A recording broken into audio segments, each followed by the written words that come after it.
Hello and welcome to episode 31 of Slurred Words podcast. This episode is Spencer and Larry of Dragonmead Brewery in Warren, Michigan. I was able to go sit down with Larry and Spencer in the back office at their location in Warren, Michigan, right off of 696, 11-mile service road, and enjoy some of their amazing beers, some of their 52 variety of beers that they have on tap at any given time, beer, mead, sizers, and it was really great. I had a great time. I got to know both Larry and Spencer.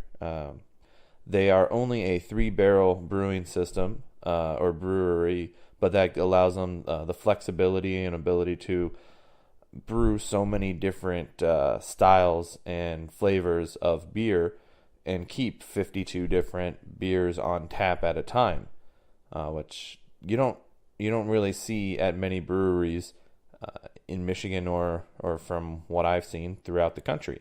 So that's amazing, and it's awesome that it's right in our backyard here. It's in Warren, Michigan, and that's only about 15-20 minutes away from where I live in Ferndale, which is awesome. You know, going there to interview them, that was the first time I've ever been to Dragonmead, and it will not be the last. Especially now since they are starting a game night on Mondays at 7 p.m. to play games like Exploding Kittens, Cards Against Humanity, Euchre. You know, bring games if you want to play. I believe they will start stacking up and getting their own board games. But come on by for food, beer, games, and just good old fun. As always, you can join the conversation on my website, billsbeerreport.com, or on my Facebook page, facebook.com/billsbeerreport. If Twitter and Instagram are more your speed, check me out at Bill's Beer Report. I'm proud to be part of the Tangent Bound Network, and you can find this and every episode of Slurred Words on iTunes, SoundCloud, and Stitcher Radio. If you like what you hear, let me and everyone else know by rating and reviewing each episode on iTunes or your listening app of choice. Big thanks goes out to Sunstep for the wicked awesome theme music.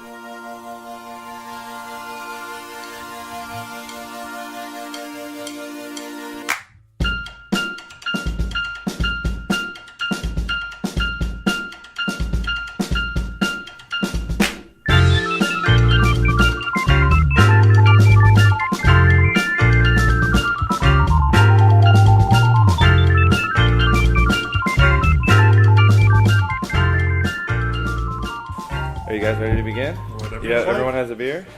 Yeah, and All right. when we run out, we'll just have somebody else get beer at the same Sounds time. good. Sounds I'll good. do it. Keep on Let's going. I Wait a second, always fellas. try to begin with a cheers. Well, can I take a picture of that? That might be just the only thing I need to do. Phasers on stun.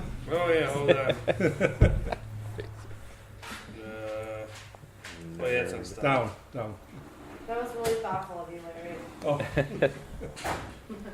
All right. Thank you guys for joining me. All right. Good joke. there's a long story involved with that cheer. I was gonna say. What's the story behind that? Are we started? Yeah, we're started. Cool. I'm okay. recording. Oh, that's fine. Everything's on file now. So Well, when we first started brewing, we were home brewing, and it was just hilarious. We would screw up everything. We had 4 of us working 12 hours to make one beer one time in Earl's garage. And we were near death at the end. It was really hard work, all grain recipes. We're turning cranks trying to get everything going and grind up the grain and do all this stuff. And so it was- you guys started all grain? yeah, we started home Wow. brewing all grain. Wow. Okay, so you just jumped right into it. Yeah. Very Well, we cool. didn't know there was another version at the time. That's another story. All right. So we started off, and we're doing that, and forever there was laughter going on inside of Earl's garage. Earl is my older partner. He's 80 years old, and his wife would just hear us all the time, just howling and having a good time. And about 2 months later, she came out, and she goes, "Are you guys okay?" We're going, "Why?" And she goes, "Well, it's totally quiet. You guys are just here. You're all working. Nobody's, laughing hysterically. You're just doing all this stuff. Is everything okay? And it's when we realized we had finally mastered the process. Everybody knew what to do. Basically, one person could brew 5 beers in 10 hours instead of brewing with 4 of us 1 beer in 12 hours. Wow. So it was just because we knew what to do. We built new equipment. We had all this stuff. So you built the equipment yourself? Yeah, we built it ourselves. It was our homebrew setup. You'll see it on the way out on top. Is it like your pilot system, or Yeah. do you like hold it off to one side as kind of like a trophy? Or Well, now it's like a trophy. It's up on top of the wine room okay, with the setup. It was a 5-vessel, full European setup brew house that we used home brewing. 5 vessel. Yeah. Isn't it the typical all grain like 3 vessel? Yeah, it is, but we needed to brew faster. Oh, okay. So what we did is we separated the items of production. We'd have a mash tun, and actually, technically, we had 2 barrels with mash tun. One was at boiling, so we could add boiling water to raise the temperature in an infusion mash one step to the next. And the other one was at about 175 to 80 degrees for sparge water in the lauter tun.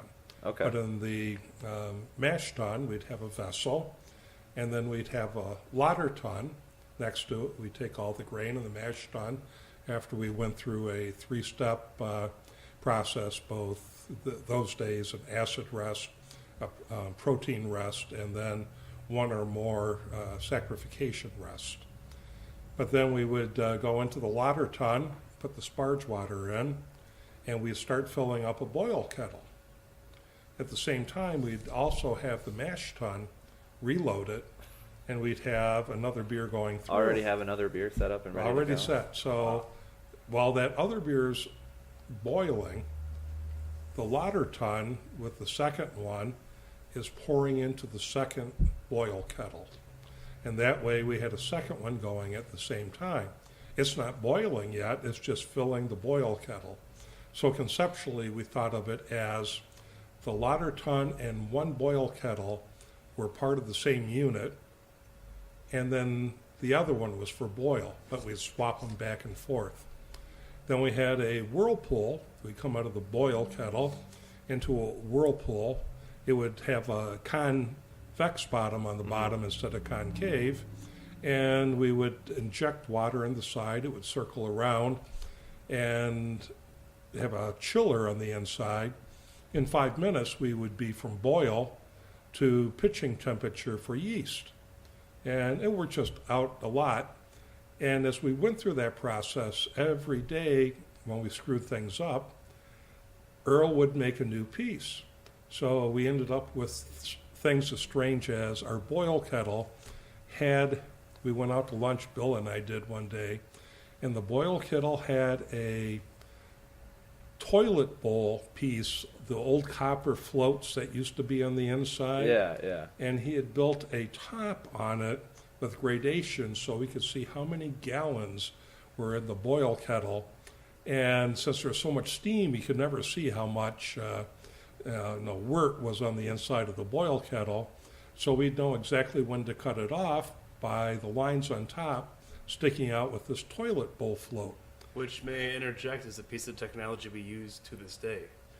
Absolutely. We have our 20-barrel system implements that exact same floating bobber, Oh, wow. so we can see into the kettle and not have a $50,000 float piece. We just have a little wizard staff on top of a sliding staff inside. So It's absolutely hilarious because it is the same reason when Spencer's brewing and there's all of this 20 barrels worth of wort coming up on the inside, you cannot see when you've actually filled it all the way. You need one to know when to cut it off. You can't So evac that's what it the fast wizard enough. staff is for? yeah, Okay. So it works great. So that was way back in home brewing days. And So when was that? When did you get into homebrewing? well, actually, it goes back further when I got into beer. Okay. because I hated beer in college. You hated beer? Were you just liquor fan? I would drink scotch and drink wine, but I could not stand beer. Now, this is a long time ago. I'm really old, so, You it don't was have in to, the you don't have 70s. to date it. You I don't have to know. date it.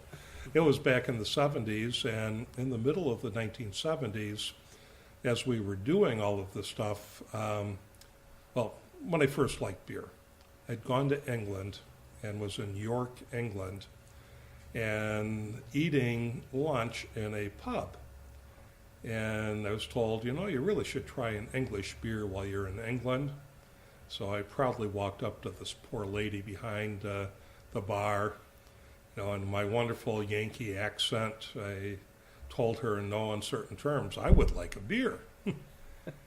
And she looked at me and said in a language, as I've described before sometimes, and said something I've never heard, sort of half Cockney, half Scottish brogue, pint or half. I didn't know those were the words at the time. I interpreted those later. And I'm looking at her, and having not known what it was, I said yes. So, So which one did she give you? The half? well, at that point, she asked me what kind. And by then, I was panicked. Plus, the whole rest of the bar was starting to listen to the yank, and they all stopped talking. Were there people like standing behind you, like ready trying to On get the their sides, beer? and On the the whole sides. bar. Okay. I mean, the whole place got quiet. All the tables got quiet. Player piano turned off. Oh, it was really bad. I knew I Everyone had, just started paying attention to the American. yeah, some stupid yank over there had no idea. So I thought I would be safe, and I reached across the table, and they had a number of hand pull handles, and I tapped one of those. I didn't know they were hand pulls at the time. And this lady got me a pint glass, a great big one like Spencer's using Okay. with the handle and things on it. And she starts pumping it and pumping it and pumping it. And after a couple of minutes, it's filled up and it's, to me, black as tar. I'd never seen any such thing before.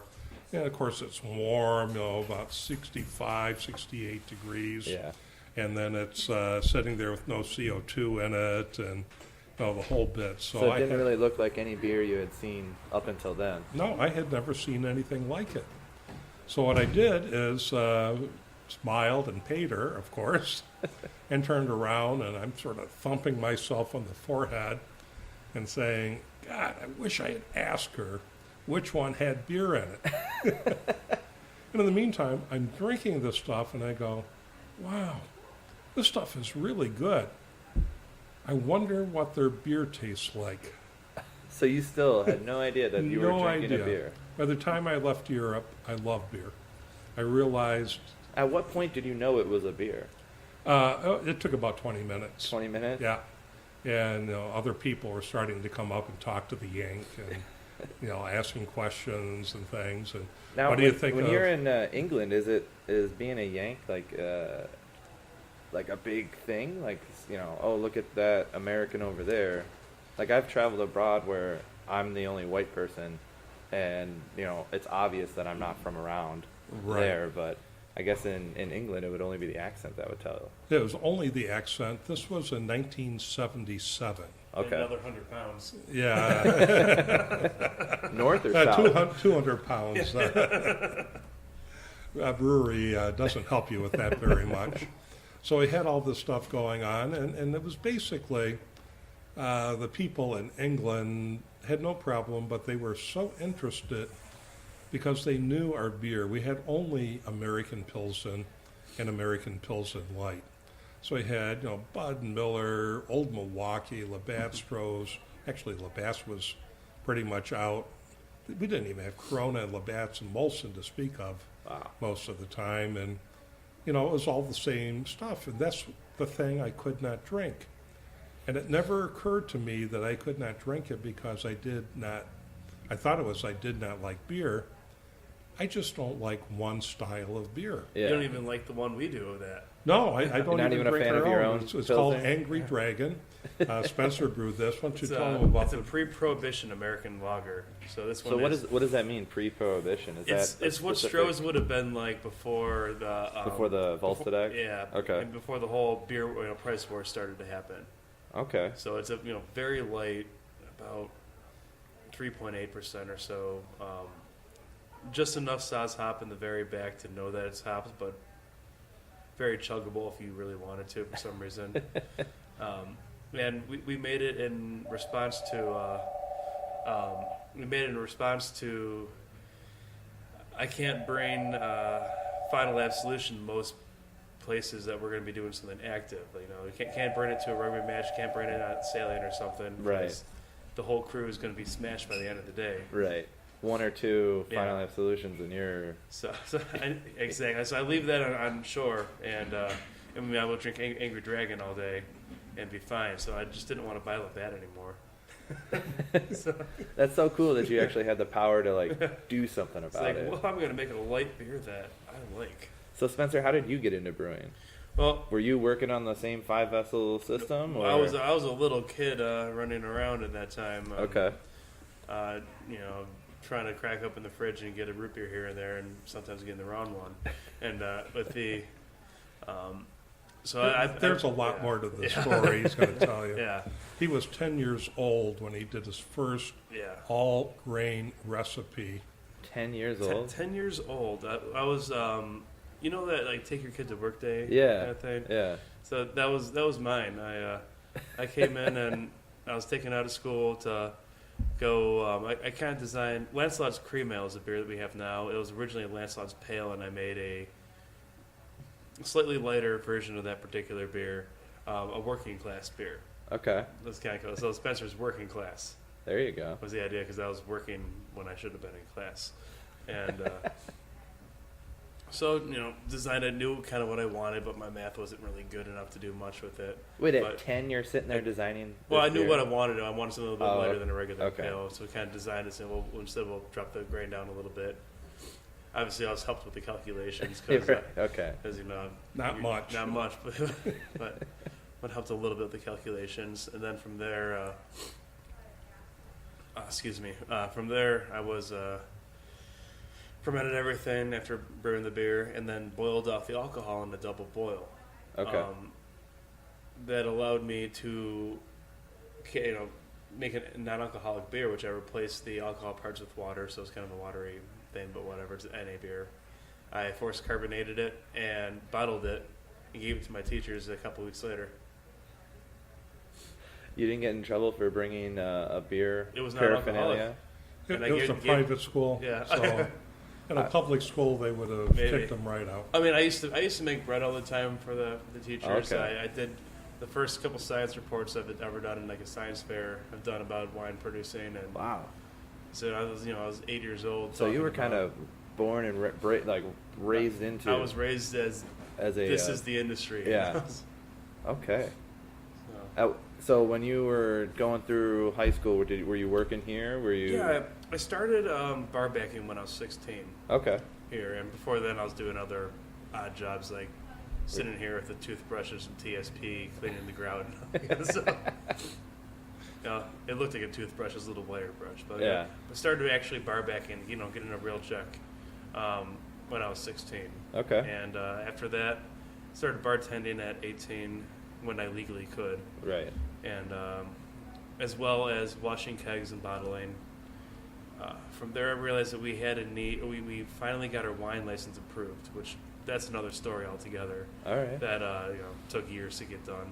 And finally got the wine license approved, so started making mead and wine, knowing that eventually we'll need people to or need other options for people that won't only drink beer. Figured we can make fantastic mead, so why not get a head start on that? When we get our license, we'll finally be able to start making mead and sell what we can. And then when I was 21, I was 22, I think, I finally was brewing here full time. At which point I started officially on salary after my trip from Belgium, where I designed that particular beer you're drinking right now. Oh wow! So you actually went to Belgium. Yep. Were you doing was it a research type trip Yeah, or 10 days in Belgium. Rob Powers wanted to have a beer like West Veletrin 12 that he can drink on the regular because it would be here, and you don't have to give a priest a letter saying that you're a good boy and wait in the line where they put West Fletcher in the back of your car and that whole process to get Westies, which we might get into later. Okay, Yeah. I hope so. I have no idea what you're talking about. Okay, so I hope so. we'll save that for a later point then. But he wanted a beer like that, so we figured let's go to Belgium and let's drink as many dark strongs as we can and figure out the exact flavor profile we want to make a world-class dark strong Belgian. Last year it made it, or 2 years ago it made it to the medal round in the World Beer Cup, so we did a couple of tweaks and I think I hit it this time. I think the batch you're drinking right now is actually the one that I dropped off to be sent to the World Beer Cup this year. It's amazing. So that one you're drinking is what I'm the drinking. same one the judges are going to drink right now. It's an absolutely awesome and fun thing to do. Yeah. When we went there, So you went as well oh yeah, Yep. And to three- do research. We're working. Working. As the taxes will say, it was a work trip, right? Well, it was actually a work trip. It was very hilarious. We'd gone and rented an apartment to go, and instead of getting a hotel or Right. something like that, so we could take trips into the country every day Okay. to go to different breweries and bars and restaurants everywhere. And we ended up trying a little over 140. It's 144 Dip- officially that Yeah, we had in the notebook. 144. Yeah, Holy shit. which I actually Not found like out- all of us personally had a whole.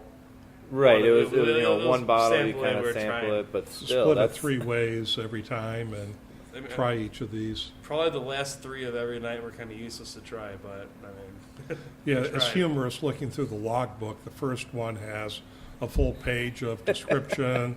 Here's the time that we tried it. Here's what it was, the ABV.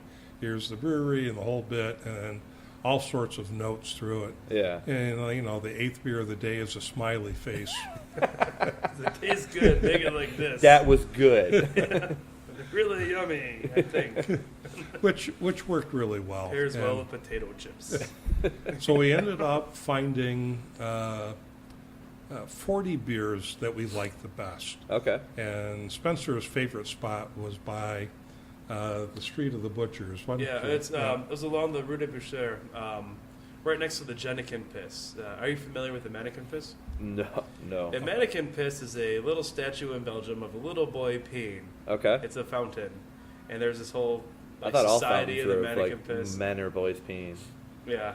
Well, Yeah, it's based on it's a long legend. story. Yeah, it's a legend. It's the Brussels hero Okay. of a little boy that pissed out the fire that would have destroyed Brussels. Okay. So, of course, we have to see this, and it gets weird. There's a female version of the statue Oh, called no. the Jennikin Piss. I'm probably I'm butchering the name totally, but from my English interpretation of it is Jennikin Piss. All That right. works And just fine. Yeah, along that the Rue de sounds good. Boucher. And right next to it is a fantastic bar called the Delirium Tremens Cafe with 2004 beers. Bottled on tap? Almost With all a mix. bottles. Yeah, Holy almost all bottles, cow. but a whole lot of on tap as well. Holy shit. Fantastic bar. And it was to get the world record in 2004 of For the the most most beers beers? available in a bar. Of course, right next to that bar is an absinthe bar with 100 and something other absinthes, and a tequila bar, and a rum bar, and a whiskey bar, and a whole plethora of So I other- know why that's your favorite spot. Oh, it was then. great. Great. I'm glad that I was like, quarter mile sleeping from that location. Yeah. So, It was very good that it was literally not more than 30 yards from the Grand Place and is where so we had was rented this. the stuff. It's right in the middle of Brussels, and it's wonderful. Interestingly stuff. enough, Yeah. right above the bar Homo erectus. What a riot this place was. I walked into it one day because I needed to find some soap, dish soap, and laundry detergent, and I walked into the wrong side. I am old, so I should walk into the Homo erectus Classica, which is a for thing. old people. And the young guys were in the other one, which was very humorous, and I found a guy to take me around and get some soap and stuff like that, because we had this laundry machine and dishwasher, but nothing to put in it Right. to do this. So this place was a riot. And they forever thought that, we were a little unusual. And my wife, which is even funnier, they thought was not really a woman, but probably a guy in drag. Oh, no. So he would walk around and he'd take a look from all the sides and go, wow, that's really good. That's a great tuck job. What is it? So you never know with this. I don't see an Adam's apple at all. And part of the humor of this whole trip is we were trying to get a hold of West Veletrin 12, and you can't get it without, and this gets us to what the question was you had asked Right. Spencer. Yeah. You cannot get it unless you have a letter from your local parish priest saying you are a good Catholic boy. And then you can take it to the monastery. We only fit Now, I'm one a- of the three of those. Yeah, I'm a heathen Protestant, and my wife is a good Catholic, but not girl, our boy. So this whole thing was just a riot as we were going through. So were you able to get it? Oh, yes, what happened is, of all things, Spencer's brother was going through Europe. He had gone to West Virginia University, Okay. and he was doing a tour of the vineyards and, of all things, manure farms of Europe. And we ran across You got to hit him, those manure farms. They're Oh, world yes. famous. and we ran across him in Bruges, I think it was. And in Bruges, his teacher who was taking him around was Belgian. Okay. And his father lived just a few miles from where we were all sitting trying all these beers out. So he got the letter from his local parish priest, and we ended up with the beer, the whole bit for this, and it was a riot. We shipped 40 different kinds of beer back to try with everybody here so we could get exactly the nuances that we were after. And just had a riot on this trip. It was a lot of fun and an immense amount of work, but Oh, yeah, all yeah. wonderful at the same time. It's hard drinking beer all day and, Yeah. and writing notes about it. So, So you started with a group of fellows home brewing. At what point did you guys decide, hey, let's make this a profession. Let's start a brewery. that's actually a Story. very funny period in time. All right. We had looked at starting a company at least 15 years before this. And we looked at a number of items, anywhere from printing companies, but we knew Like that... at Kinko's or? Well, like, printing books and Oh, stuff okay. like that. But we knew that it would disappear ultimately because we're all computer geeks at the same time and figured things will go more and more to computers, and eventually the concept of printing, the stuff like our brew sheets and things, will get smaller and smaller over time. So we thought that wouldn't work, and then we looked at, this was before PCs even, so we had okay. mid-range computers to do business programming on mid-range computers, but knew that eventually PCs would make it around. And then we looked at just all sorts of different items, and eventually all the time we're doing this, we're home brewing. Okay. And So you're one kind day- of, yeah. refining your craft, as it were. Absolutely. And that craft started because of all bizarre things. When I came back from England and there was no beer anywhere that you could actually buy that was any good, of all things, Jimmy Carter legalized home brewing. Thank God, Jimmy Carter. Oh, absolutely. Most people don't like Jimmy Carter. I think I've mentioned it before to a few people. My two heroes of all the presidents, Jimmy Carter, whom most people hate, Yeah. and Richard Nixon, who most people hate. Richard Nixon, because my number was 158, and they went through 152 that year. That's a good reason to like him. Yeah. So that was pretty good, and Jimmy Carter had just opened it up. And it wasn't legal actually in the state until about 99 or so. Okay. But it was legal federal-wise, and you could buy, Buy the it's like a equipment head and- shop. You could buy grain, you could buy, hops, you Yeah. could buy With an yeast. alcoholic and grain. You know, there's- So we had started that back in those days, and one day after all this brewing, we had just pulled out manuals. De Klerk's book on brewing, literally encyclopedias and chemistry books. I was a chemical engineer, and we just opened the page and read about all the reactions and designed the system as we're going through. And one day after we had been brewing for so long, my partner Bill Roble, who is a friend of mine from Chrysler and known for years, told me to my face, Larry, I think we should open a brewery. And of course, my natural response to him was, Bill, that's the stupidest thing. Of all the harebrained schemes you have ever come up with, why would somebody buy our beer 50 years from now? And part of that statement was we had looked at all of these events. The reasons why we never did them was the criterion was, will the business last 50 years? Can the next generation and maybe even the generation after take it over? And if not, we didn't want to do the business.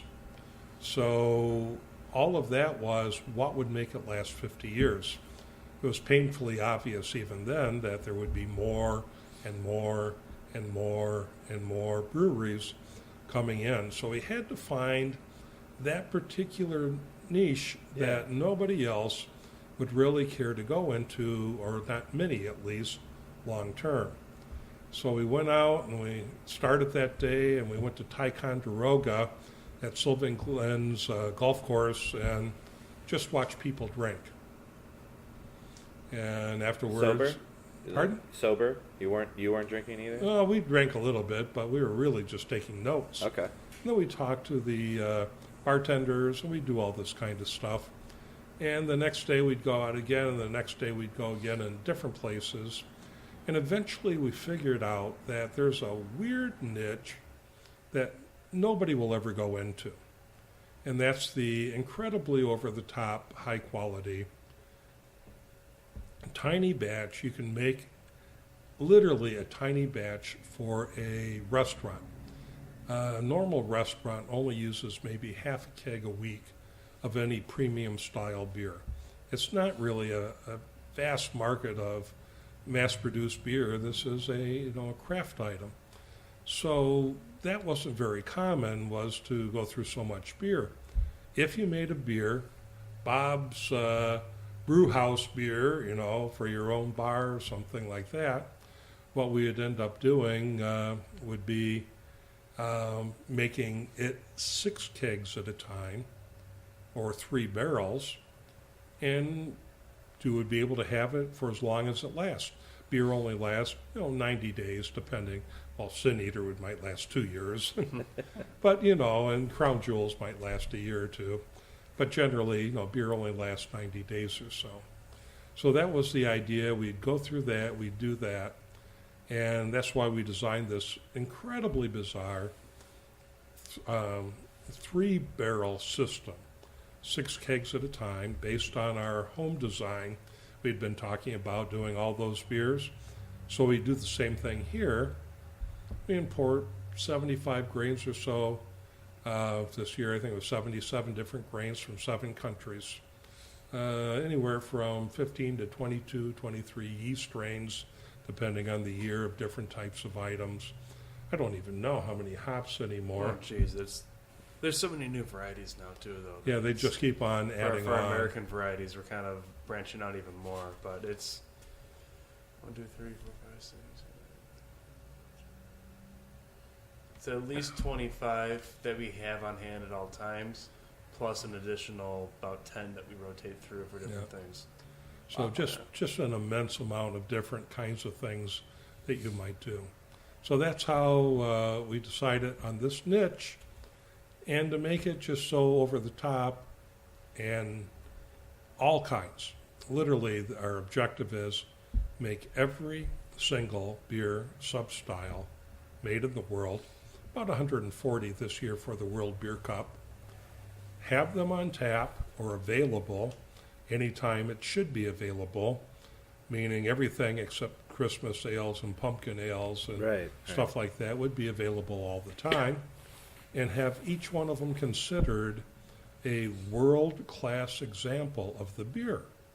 And we define world-class as just like the Olympics. If you make it to the Olympics and you're in the medal round, the very last round, 8 lanes to run in, 12 lanes to swim in, whatever it is, if you're in the last heat, it's a world-class example of the beer.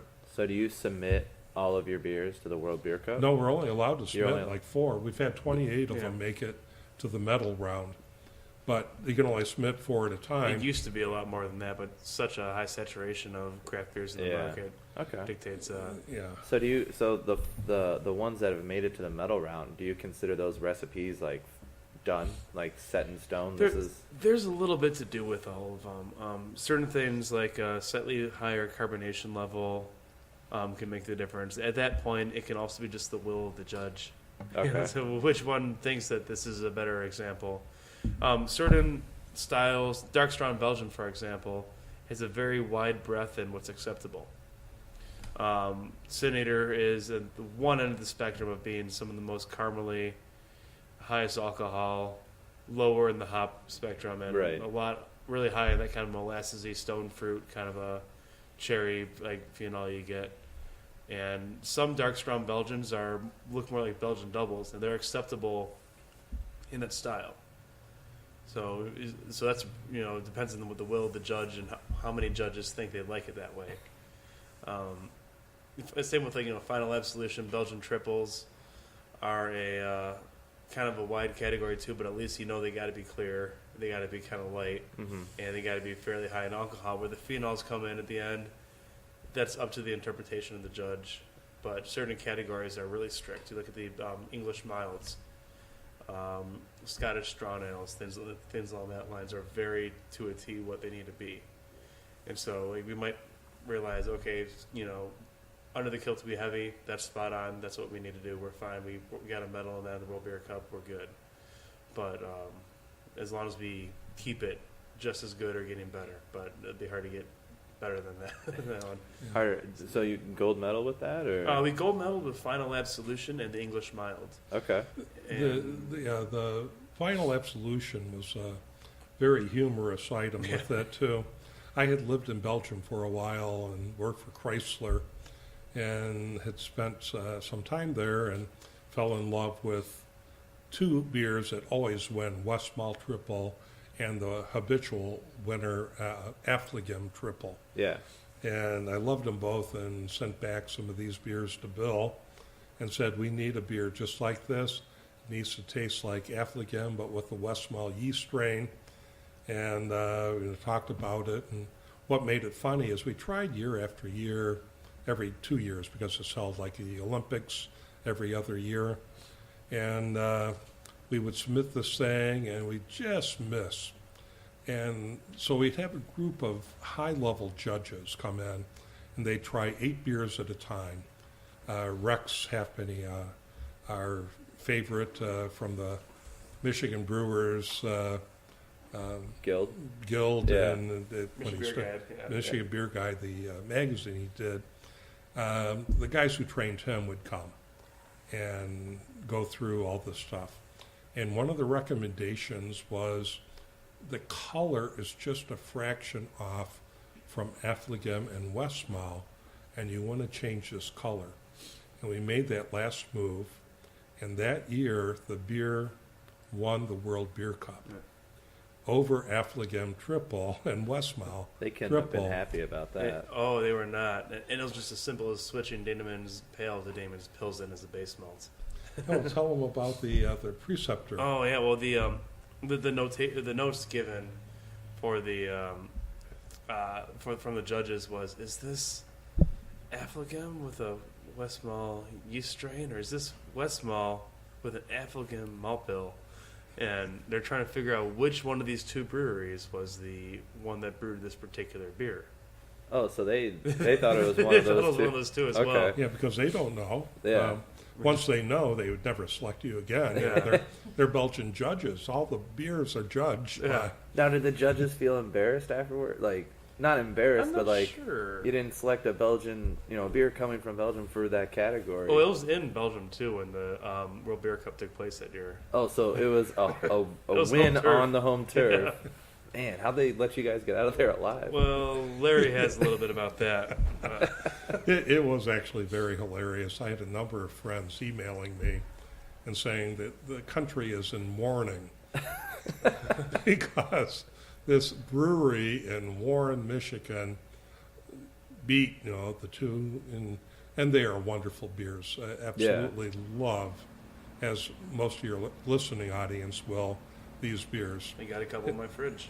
Yeah, I just was so proud at that point of it did exactly what it should do, but that's why it takes so much work. You sit there and we have all these beers and we have 52 on tap, or 52 taps, and we import all these grains from all over because in order to make the beer exactly as it should be, so it gets to that point, you have to be able to go through and have the judges sense these little differences. Any home brewer can make a reasonably good beer. It can taste pretty good. We did as home brewers, and we loved it. And I love home brew. I love when people bring stuff in. And we try it all the time. Do you guys have like a homebrew club out of here? Or? Yeah, we We don't have an officially a club that is out of here, but we've been talking about it. yeah, we end up going through and we'll import grain from all these different countries, and we use all these yeast strains and use all the hops and everything going through. So all of this is done, and we brew in.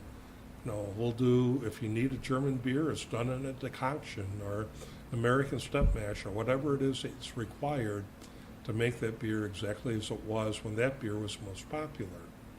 And that's a set of work that takes a lot. In our grain room, there's no silos yet. We're 20 years in business next January. Wow. And we still don't have a silo because we use so many different grains for everything that it's yet not right to use a silo. I We would will still as like soon as one. we can. Yes. No, I'd much rather absolutely. have Was one this than was this put the 32 original bags. building here in Yeah, Warren? but we only owned half of this, Okay. and we kept on spreading out. There's a new parking lot in the back, and on the other side of that parking lot, we'll eventually build another building, and that will be our production facility for here. We'll make this whole building a tap room. Tap or a room, bar, yeah. Now, does brewing in that smaller quantity, does that help you kind of dial in your recipes? Because then you only have the 3 barrels to go through before getting another one up on tap and getting to see what everybody else is thinking. Well, we can make a lot more batches with the 3-barrel system if we want to do a particular heavier hopped version of like a broken paddle, for example. We can just up and go ahead and do it and sell what we want. If you want to try something out, we can, but rarely do we. Mostly use math for our recipes. We So it's kinda very know scientific. It's not we know exactly eye. pretty much what it's going to taste like right Okay. off the bat when we do something. However, it's the biggest thing that the 3-barrel system helps is not having waste. If we were to make everything in the 20-barrel batches, sure, Final Lab Solution will be fine, Eric Thread will be fine, Sinator will be fine. right. You Crown kind of have Jewels. your like main your starting 5 or Our starting 5 will be fine. We, right. Yeah, But we, with the 52 taps, Bishop Bob's Holy Smoke will end up throwing away 15 kegs of that because we only recommend a 120-day lifespan. okay. So everything else that we wouldn't sell like 20 barrels of within 120 days, we would throw away. So instead of that, I'll brew 3 Casper and Apricots. Okay. And I'll crank those through, and Hopcat loves them. A bunch of bars near there love that particular beer. So at what bars locally, around the Detroit metro area can we find you? To find Dragonmead. There's a lot of bars that carry us, and nowadays there's so many rotating taps. Yeah. They'll have a keg, and it'll be on the next up list. Yeah, exactly. And you'll always have a new beer willing and ready to go. Right. But good craft beer bars in this area, for the most part, we usually have, at least Final or Synod or Eric in there. A couple of bars usually keep, like Too Hard and Final as a combo. If you don't like one, you like the other kind of things on. And so, we're everywhere and available pretty much everywhere. But right now we're trying to let people know that we're a lot more than just Final Absolution. Well, yeah, And 52 taps here. I mean, some people didn't know that. I've almost every time I'm at a beer festival, someone will come up to me and say, "I'll have the Dragonmead." And, trying to be as polite as I can, say, "Oh yeah, which one of our fantastic products from Dragonmead would you care for?" And they say, the Dragonmead one, the Dragonmead. The one, the like, Dragonmead the one. one With the dragon on the handle. I'm like, all of these are particular Dragonmead beers. Which one would you like? And I describe every one. Sir, the brewery is named Dragonmead. Yes, these are all Dragonmead beers. Like the one everyone likes, Final. And I'm like, yeah, okay, Final Absolution. Hey, would you care to try one of our other beers? And yeah. So one of the other 5 that won medals at the World Beer Cup. Not to toot my own horn, but there's 5 other ones that have won medals. Damn good. Yeah. Some very important people thought they were very good in those categories. So that's what we're battling right now is, letting everyone know that we're more than a one-trick pony at this point. Yeah. That, we have a lot. I mean, we're both drinking right now at the moment, the Senator. It's amazing. It's a great Belgian beer Yeah. But it's a real solid, real beer. It's not, gummy bears and taco flavor or whatever the hell people are coming up with now. It's not it's real beer. I imagine a sideshow beer. Yeah. In 40 years, we're going to be, the old men at the end of a bar. Instead of drinking a Stroh from the bottle, we're going to have just a nice North London Brown or a good regular style real beer, and that's the beer that's going to survive. The ones that are good examples of real beer styles and no gimmicks or anything about it, just good real beer will live on. That's awesome. So, that's great. Is that kind of like your guys' mission statement? Just like real beer, no gimmicks. We're going to make it to whatever the style. The best of that style. We've done a gimmick here and there on the everyone does. Right? We'll do bourbon barreling things. It's a legit style. We'll do some of that. We put fruit in beer. It's kind of neat. But ultimately, our real mission statement is to make good, solid, real beer and really change our goal is to change the industry by making things so good that everyone else demands something good as well. Just to show like this style can be this good without having to add in habaneros or mangoes which we do make a habanero. hey, we do make a raspberry wheat, but metal, by the way. I have to agree with with Spencer at the same time. The idea is to make it to style. Raspberry wheat is a style, and one of the styles happens to be vegetable beer, and you make one with that, and we can do that kind of thing. But that's not what we're about. We're to make every style, and some people love things and some others don't. And we've had people walk in, we were talking about it earlier today, they want something like our rock beer, Bishop Bob's Holy Smoke. Okay. And this one woman will come in, and if we don't have it, she turns around and leaves. And another guy was saying, well, I have the same problem at my store when I'm selling I think it was Village. Yeah. When the guy comes in and he'll ask, do I have Eric the Red? And if I don't, he'll leave. If I do, he wants a case. And consumers like what they like. But we think that long term, a lot of the fad stuff will leave and all of these styles will be left behind. Some of them will last. Some of these beers are rather well made and we enjoy them. It's fun to go to festivals and do this kind of stuff. But when it comes to when you're 55, 60 years old and you're sitting at the end of the bar, what do you really want to drink? It probably isn't bubble gum. Right. Now I got a question. Where does the name Dragonmead come from, and why are you guys? Why does the theme kind of feel like a medieval times? Like a Dungeons and miniature? Dragons. Yeah. stuff. Are you guys really into Dungeons and Dragons? Well, were you that's- fans of medieval times? It starts a long time ago again. When I was at Chrysler, we used to play actually in college. So a long time even before then. All right. When Gary Gygax wrote the first Dungeons and Dragons book that was 28 pages The long. fact that you know that guy's The name. guy's name. You really are a nerd. Oh my god, that's awesome. The nerd from hell. I was our unlimited wrestler, as Spencer Yeah, was, he's- at his school, and I was also in the Starting computer football. club and the chess club. You're starting center for the Yeah. football team, And I full ride scholarship to Nebraska at the same time. So Wait, so you're a nerd and a jock at the same time. at this? That And a chemical how does that engineer. work? In a chemical. And as Spencer did, I mean, Spencer is a wonderful singer. He's, traveled Europe singing and all this kind of stuff. And he also is twice at the finals for wrestling in Division One. Where did At you this- wrestle at? Gross Point North. Holy cow! So you guys are multi-talented, generational brewers, nerds, and athletes. It takes all kinds. You can't just be an athlete and not have the Yeah, but study in that goes your behind generation, though, it was you're an athlete or you're a nerd, it. wasn't it? It was. You never trust a warrior that can't dance. Who Wait. said that? It was from what was it? The Art of War.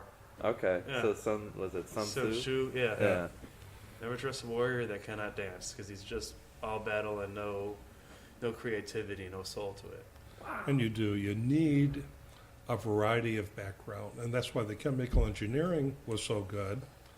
But so were all the other items that went with it. Right. Like alchemy that you took. At Michigan State. Did you really try to become an actual dungeon master? Well, Alchemy, even yeah. before It's then. even We're now creepier in than college. that. At Michigan State, we needed 180 credits to graduate. And at the end of 4 years, I had 272. And one of the classes is I had placed out of all the humanities. So I went and asked them, I'm a chemical engineer, I'm working on this. I want to start a humanities class that does not exist.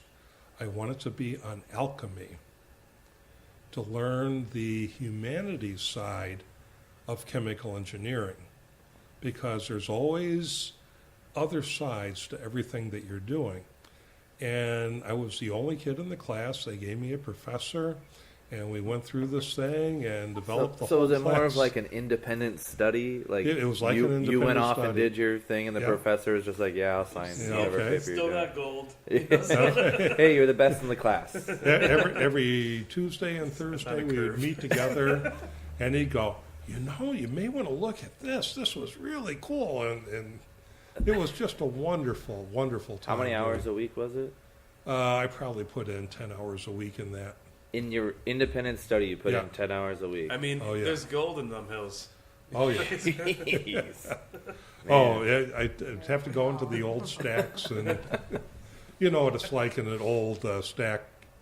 No, I guess libraries now don't do that anymore. The They have- microfiche shit. You know what? Where I went to school, we kind of had an older Kettering University. Oh, cool. absolutely. It was GMI. Kettering. It was GMI probably when I had you some were friends that around. went It there, was yeah. GMI Yeah. then. It was a great school. It is a great It school. is it's a good Yeah, school. It's decent. absolutely. And their water is clean. If you listen, the president put out a letter. Well, our water is Do clean. they collect And it it's from only because of the rain? phosphates that they keep in the water system. They keep the lead from leaching out, because that whole thing is because it's Exactly. missing phosphate. But it tastes like soap. No, it doesn't. No one said it tasted good. It's, Yeah, every water system has lead in it. If it doesn't have phosphate to coat the surface of the lead, and it will come out. So you have to be real careful. water is a major item here. Yeah. And Water is a Why we very chose key here. component Yeah. to making beer. Oh, absolutely. It is all we're about. And fortunately, Detroit has this bizarre, wonderful set of water. If you look at the islands running down Lake Huron all the way to Niagara Falls, that forms the edge of the, Dolomite Shield, Yep. which is the end of a hard coating above the salt mines and everything way down below Detroit. It keeps all of the different mineral content out. So our water is not full of bicarbonates and things, nor is it too little along the way. So you end up with something like Dublin. Dublin, you're sitting there, get a stout. Yeah. Guinness Stout in the beer making process, eventually you want the pH, the acidity, to get down to 5.2 at the very end of the process. But if you're sitting on limestone caves, all of these bicarbonates are coming out, and there's no way you're ever going to lower the pH, so they would roast malt and everything else, throwing it in, trying to get the pH to drop. So flash forward to Pilsen in Czechoslovakia. They're granite mountains. Nothing comes off of these things. And you get this water coming down, and there's no mineral content in this stuff. And if you add any roasted malt or anything else, any modifications, this will never make beer. It gets down too low, too fast, you waste everything. So the reason why Pilsen makes Pilsner and Dublin makes, stouts Is there water? is their water. You And have to make a roasty beer, Yeah. limestone based, high buffer. To get the pH Water, and that's certain level and that's awesome. But we are really close in water to Czechoslovakia. We're like the second best water in the world, just in the Niagara River Basin Michigan area. is the second Well, best? Niagara Or- River Detroit Basin. area or here. Warren? Yeah. Or No, Niagara River Basin. Everything in this southern area. you import special water to Warren from Not- Czechoslovakia, No, so you're no, the closest Yeah, to Southern Lake Czechoslovakia. Huron. Yeah. Because of the That would Dolomite be Shield. awesome. They The just- big tankers come in with water for us, and Those are the ships I see on Yeah. the lakes. is that where all those weird lampreys came from? yeah. On the report miscellaneous expense, that's the water. So that's why we do that, and this is one of the best spots. And I feel so sorry for Flint because it's not their water. It's their pipes. It's Yeah. they didn't have the right chemical in it because the pipes everywhere have lead. All the houses built in, when I was a kid, had lead solder everywhere, and most of the pipes were lead at some point. So even Detroit, everywhere you go, this could be a total nightmare. But if you So don't it's a put chemical. right, it's a chemical addition that keeps the coating and all the lead and never lets it leach out. Oh, okay. So it's the coating on the pipes Yeah. specifically. On the Oh, water yeah, going water. through, that on keeps it's on the okay. where if you don't have it, eventually it leaches everything out. Wow. A terrifying thought, but it can happen in a flash if people aren't watching what they're doing. Yeah. So I'm gonna go back to this. So Dragonmead, because you went D&D on it. Did your partners all the co-owners and founders? They were all D&D. Well, yes and no. We did it live for a while. You built a dungeon in your basement. Yeah, Oh, and not in the creepy. garage, and we had. Wait. So what were you? What's your well, character? I was the dungeon master. You were the dungeon master. Yeah. Okay. Okay. But there were a number as we went through. Sorry. So is there like a dungeon master beer here? Is like. Well, no, the 'Cause name it goes seems like back you went a to- little bit more King Arthur-y. It's coming up in December. Will be the 20th anniversary of when we came up with the name. Okay. And we were sitting there getting ready to put the paperwork together for filing when the January 2nd, I think it was, when the state opened up and we could file for that year. And we needed to come up with a name for the company. And the exercise we went through was, instead of arguing over it, we had everybody sit down, all three of us, and we'd write down single words. And on those cards would be a single word, and it was everything you like. And there's like 50 a person that would come up. So you put in 50 dragons. Yeah, I was going to say, did you just put there right? Dragon. No, we only had one dragon. But since we like Dungeons and Dragons, one of the words happened to be dragon, one was dungeon. But we also liked brewing with heather, so we had heather as one of the words. And there's just piles of different words. And we made mead. We'd been brewing mead for years going through. So did you write a computer program, that would take Nope. all these inputs, randomize it together, and create all the possible combinations? But we could have because we were nerds. What we ended up doing is we were not allowed to talk, but we had to go up to the board and all these cards that were around, put them together until we came up with one that we liked. So how many people? This is four Just people? three. Three people. So you're sitting in a room, Yep. and you have all these words, hmm and each person will come up and they'll put what they think the best combination is, and sit back down without any. How long did that take? No talking. How long did that take? No talking. Well, we couldn't talk, 2 but words, 1 syllable each. It's a movie. Movie. it was almost like that. We ended up for almost a half an hour putting different things together. And part of our conversation earlier was to have a company that gives you this feeling as a location. Everybody we knew was brewing company. And if we were to end up in Warren, it would be Warren Brewing Company. Now, that's a great name. I have no problem with that, but it's not what we wanted to impart as we were going. So we'd go through this exercise, and for a half an hour, we're ripping other people's cards off and putting a card up, and all of a sudden, Dragon and Mead came together, and we're all looking at each other, and nobody wanted to change a card. We looked back and forth again, and nobody wanted to change a card. And we started talking. It was like, why?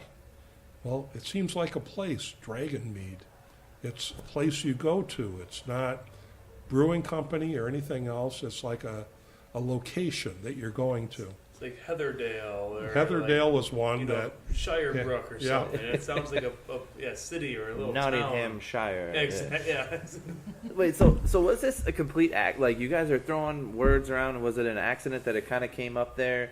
Like, all I envision is like that scene from Tommy Boy where Farley and Spade are in the car, and they're turning the radio station, and that one song comes on, and they're just like, you can change it if you want to. It's like, I'm fine with it if you're fine with it. And then they cut to them just jamming out to that song.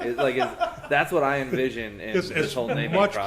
closer to that than you can imagine. Yes. You know, you're just sitting there and sort of looking at each other, and it made the cut at that point. We put that in all of our documents. We didn't really expect that everything would be called Dragonmead. We thought, well, maybe we'll have a holding company or something, but we started as an LLC, Dragonmead LLC, and now we're still an LLC, member managed, and it's still Dragonmead. There are a couple of subsidiaries. One is Dragonmeadery, where we make meads and Is stuff that where like the wine license is set to, and the brewing license is probably Dragonmead LLC? Dragonmead Brewery. Dragonmead Brewery, okay. Yeah, but they're all, wholly owned. So when you setups opened and with the name Dragonmead, legally you weren't able to make mead at that time, right? No, but we had certainly wanted to. Yeah. Well, we've been homebrewing mead for a while before that. Oh, for 15 years. Did anybody feel like? I have some of the OG mead. Did anybody walk in and be like, "Oh, I thought this was gonna have some mead"? Oh, in it happens here." every day. Yeah, I get calls every day from people that want mead. And we did make mead. We still make mead, but we were not allowed to serve it. So we had a license, and actually Spencer makes one of the most fun meads. Well, I found this old cookbook called "From Within the Closet of the Eminent Sir Killam Digby." All right. Within the closet of the eminent Sir Killam Digby. Where'd you find this? This was actually, You frequent a lot of old bookstores, or I don't know, drunk and I found something. Just searching was it one of those like I I'm feel- drunk on Amazon type Yeah, pretty much. Like, purchases? it does you know? kind of like that. I was like, I'm 2 looking weeks at later, you stuff get a and package. You're like, I don't remember ordering anything. I was like, when web Open surfing it up. went wrong, It's a book. You're like, I guess I'll read it. I bought it. I was thinking about meat and thinking about. It had a lot of recipes What? in it. Yeah. Before you get to the recipe, Oh. were you going to talk about? I was going to talk about Sir Killam Digby. Oh, absolutely. Ken Elm Digby. So yeah. I don't know. I have terrible pronunciation of everything, but No one notices. It's okay. the Sir Killam Digby was a member of the Gunpowder Plot with Guy Fawkes. Okay. And His obviously, dad was, yeah. His dad, yeah, okay. yeah, and he got caught obviously. So And Guy Fawkes is that whole remember the 5th yeah, of November, the 1605. Yeah. Yep. yeah, trying to blow up Parliament. or- Exactly. Yeah, gotcha. and they so he was convicted for treason, and obviously at that point, none of his estate could then pass on to his son or his butler.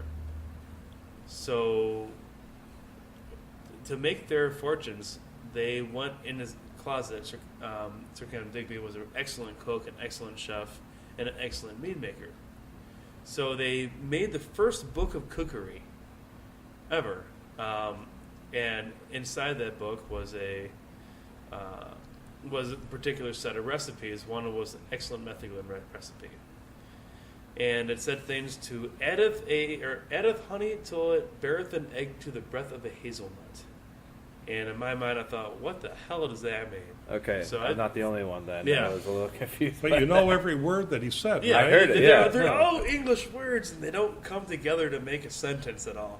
So I went in there and tried to figure out and studied some of these old terms and realized that means that you add honey till there is a circle as wide as a hazelnut, or a filbert, as I found out in my youth was the same term as a hazelnut. The egg would float up Yeah, to the it would top. float up, and and when it- it stuck Oh. around as the that gravity big, became higher. It's a hydrometer. Oh, 32.8 degrees Plato, as I found out.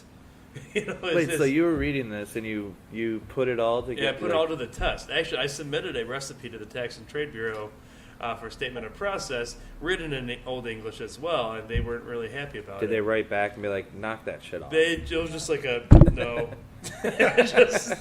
They have no sense of humor at all. Don't be clever. You know we don't understand this. the We're trying to understand it MLCC, even in English. MLCC and ATF had no sense of humor. No, I you just thought it do was what they funny. say. They're you government have to follow officials. it. They, of course they're not. They don't have any sense of humor. So then I resubmitted a real one, but things like add 2 handfuls of rosemary. I'm like, well, I have a really giant hand, so what would a hand size be back then? Did you research And so it was roughly the size of my mom. So I'm like, Mom, grab your 2 mom's handfuls hand of this. or your mom? Like Mom, oh, yeah, your no, no. mom. And my mom's hand. But someone about her height. And I Everyone was about surgeon, 18 so it feet wasn't tall, too so their average height, hands were, yeah. you know. She's a little Big as a lady, thumb, and 18. so it's like, all right, her hand would be roughly the handful size that they would have taken. So I said, Mom, take a handful of this and put it on this plate. And then I weighed that, and I was able to transpose how much I was it gonna would be. say, do you need your mom every time you? Yes, I was this like, Mom, recipe? I need you to grab 2.8 handfuls of. Hey, mom, this I'm rosemary. brewing that meat today, so you got to come I into need the you, office. I need you to come so. here, and I need you to grab some rosemary for me. All right. But I was able to transpose, what someone her size would do, and finally, after grinding up eggs and all this kind of silly stuff, figuring out Get why. the proteins to float Yeah, to it's the a protein top. haze. I'd replace that with Irish moss, so it's just as easy enough to do. Made a old guy gunpowder meth. Old guys and Guy Fawkes gunpowder plot methods and methylene. Okay. And so one of our meads that I think that was a Mazer Cup winner as well, right? Or Yeah. Mazer Cup medal winner We won, wow, When was that? last year. 2 years ago. Or, well, it hasn't. Well, last year we last won year, too, yeah. We won. So the mead is in a different. It's not the World Beer Cup. It's not the obviously, World 'cause Beer it's Cup. It's the different judging Mazer Cup. process, different. Yeah. We won 10% of the medals in the world that year. Yeah. Oh. We had meaderies from Poland stopping in to try meats and try to figure out what this weird place is. We have this weird wine room where we do experiments all the time. We'll get 10 different meads going, different densities, and we'll do different yeast strains for each of those and try to figure out what really works and what doesn't work, because most of the written information isn't true. The stuff that's written down doesn't really match what it really is. So when you find out what it really is, are you publishing it anywhere? Or are you No, but we tell recording it, or everybody. you Yeah, tell we everybody? We tell tell everybody. them, Oh, but- absolutely, yeah. But That's so, We're terrible writers. so 10% of the craft beverage, mead and beer metals resided in Warren, Michigan. well, 10% of the mead metals. Of the metals. mead, okay, Yeah. 10% of the mead metals reside in Warren, Michigan. Yeah. That's so weird to me. Well, actually, probably more than that percentage because Kunin's won a few. Oh, as well, absolutely, yeah. because Kunin's, who's one of our closest Yeah. friends, not too far away, makes so, some wonderful Warren, mead. Michigan, Metro Detroit is And if you kicking expand it ass back in to mead. Detroit, then you have Oh, Schramm's Meadery Yeah. and And Bee Bee Nectar as Nectar, well. yeah. So We probably had a quarter of all the metals in the world in Southeast Michigan. in Detroit Yeah. area. That's crazy. That's crazy to think that we're like this area of Michigan is just like booming with not even just craft beer, but like mead. Like Well, I mean, What- you have Bee Nectar, you have Schramm's Meadery. They're opening up a second facility pretty soon. I just heard. Schramm's. Yeah. I thought they were I going did to not open know up that. like a production Yeah, facility. Which about time they did. Yeah. But they, so there's so much. I mean, Bee Nectar opening up a couple new ones as well. Kunin's is going to pick up their mead production. Everyone is, Yep. boosting in mead. And So beer is in this little mead area. one of the 52 taps? No, Oh no! We had- the soda taps. we- Yeah, yeah. we switched over our soda taps as well to be a couple different meads. We have a strawberry mead and I believe a cherry mead and a sizer. yeah, right now. Sizer was on there too. That's the only thing me and my little brother agree upon. Is It is true. is in cider making, and we'll go together and all month towards the end of the season start scouting out apples and taste a bunch of different things and try to find whatever possible apples blends we need to make a good cider with. And as we find the right combo, we'll crush it all and bring it home and ferment about 250 gallons of cider, and then we'll do some sizers as well. We'll try some different honey-based things. We'll So try some different yeast cider, strains. that's like a mead cider, or okay. Yeah. And we've done this year a wit beer yeast, which is really neat. So it has about 11%, but it still has a little bit of that like coriander-ish kind of a final clovey yeast strain at the end that isn't too strong, and we got our sizer from that one. So yeah, after this we'll try one of those if you want. Yeah, that'd be Very cool. amazing. Try Cider is kind of new on my radar, but mead. About like 2 or 3 years ago, I went to Bee Nectar for the first time, and it changed like my palate and thought on what mead was. I had no idea what mead Brad's was. a good guy. We've been telling him that you're insane for trying to make money making mead, but Honey is incredibly expensive. Yeah. Actually, when we were in Belgium, when Spencer was doing the research on Sin Eater, who was it we ran across at the Jeniken bar, or the Gen bar in Bruges? One of the either Yeah. employees or relatives from Brad at the Yeah. same time. Oh, no and we were way. trying to that was text in them Ghent. back. Yeah, Ghent, yeah. yes. Small John world. Bar in Ghent. That was I know exactly. Yeah. I mean, granted, that was a couple Jennifer's down. So it's, 52 of them, I think, we tried. It's just a Oh, wonderful boy. time, and it's a great kind of a business that you can try this kind of stuff. And as you know, with Sin Eater or It's anything so else, good. it's just Yeah. so worth it and so nice, and just a wonderful beer. And Yeah. you know, Well, I have 3 questions I ask all my guests at the end of each recording. So the first question is to both of you. Do you remember the first time you ever had a drink? I legally can't tell you that one.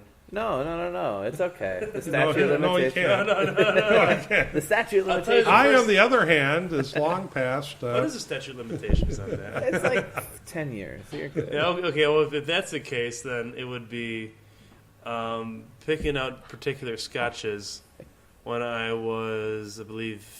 Oh, no, it was wine when I was about 7. Wine. So was this Grand like Traverse- communion wine or like? No, it was Chateau Grand Traverse. I did a science report on... He wrote a report a for a real. report on the science of winemaking. And none of the teachers were just like, how, you know? Oh, I think I failed that one. They were Where'd you like- get the tasting notes section from? Yeah, oops. Well, that was it. I don't know what it tastes like, but if I did, it would probably taste like. And I would And just, then you'd I write would the whole describe it, thing. and I was a little kid, so of course it wasn't done nearly as articulately. But it was a matter of I was interested in wine. I was interested in the conversion of sugar to ethanol. Okay. It just seemed it's a crazy thing that yeast can just eat up C2H5OH or C6H12O6 and then shit out C2H5OH and C2CO2s. It's an insane concept that happened. So I was intrigued in that my entire life. I was 14. You were 14? Yeah. Statute of limitations is totally out Yeah, of the and window then for that. my girlfriend in freshman year, her brother was graduating. The guy who used to hate in wrestling. Oh, Chuba. The When I was a freshman, he beat me up every day. Beat and him up there, though, so I'm good. I didn't even know it was alcoholic. Had a punch for his graduation party. Some like Yeah. jungle juice or something? Yeah, and so I drank it, and it was a wonderful strawberry item. And eventually, my dad comes and picks me up to take me to church. And he These gets in the Methodists, car by the and way. he goes, So they don't "Yeah, drink you that know." much. And he goes, "Larry, you're drunk." And I go, "No, I'm not drunk. I haven't had anything." You're drunk. I'm just super hydrated. No, Dad, you're drunk. That's what. So that was my very first time. So that was the first time? Yeah. Then this is going to be an easy question for you then. What was the first time you ever got drunk? So that was That it. was- that was it? I was actually drunk. I had no idea what drunk was. My parents never drank. I had no idea. I'd never seen somebody for real drunk. I'd seen them on TV acting like they were drunk Yeah. and didn't understand the context, but I had no idea. But I was shit-faced my first time. There you go. Yep. What about you? It Spencer? must have been the second I turned 21 and not a second earlier.